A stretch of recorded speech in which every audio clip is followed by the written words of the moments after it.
System errors causing the Opus Audio Library DLL crashes in xif.org. I'm Sophie Chen, a senior Windows support engineer. Let's troubleshoot the gap and automate the repair. As we prepare to resolve Opus Audio Library, consider using the diagnostic path below to ensure a stable environment for your libraries. This is the Opus Audio Library, the Opus Interactive Audio Codec library, highly optimized for low latency speech and high fidelity music over the internet. It is the primary codec for Discord voice chat and modern VoIP tools. If this DLL is missing, the host application will be unable to encode or decode voice streams, resulting in silence or audio device not initialized errors during voice calls. Now let's apply the fix by reinstalling the shared system library. Missing Opus Audio Library. DLL data often points to a failed patch within the xif.org integration, and reinstalling the latest version of the program where you saw the error will automatically replace the corrupted library.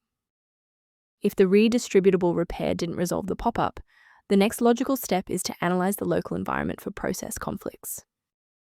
A full system restart clears the temporary memory cache and allows Windows to attempt a fresh initialization of all required libraries, including Opus Audio Library. Before you reboot, make sure to bookmark this video or click the like button so you can easily find your way back to the next step once your PC is back up and running. Following the restart, if the diagnostic status remains unchanged, please execute the commands in step 3. If you need to pause the video to review the syntax, please do. If the library remains missing, you should manually clear the program's cache and then download the latest build from the developer's website. Removing the old application data before running the new setup ensures that your DLL file is correctly placed in the root directory without interference from legacy files. Why are we doing this?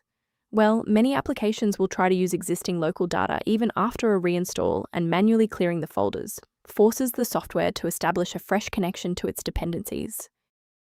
To protect your system architecture, I have a few recommendations regarding file authenticity. Protect your workstation by avoiding the temptation of quick manual fixes for Opus Audio Library DLL, as most free repositories prioritize ad revenue over file safety, often leading to the installation of obsolete or harmful software.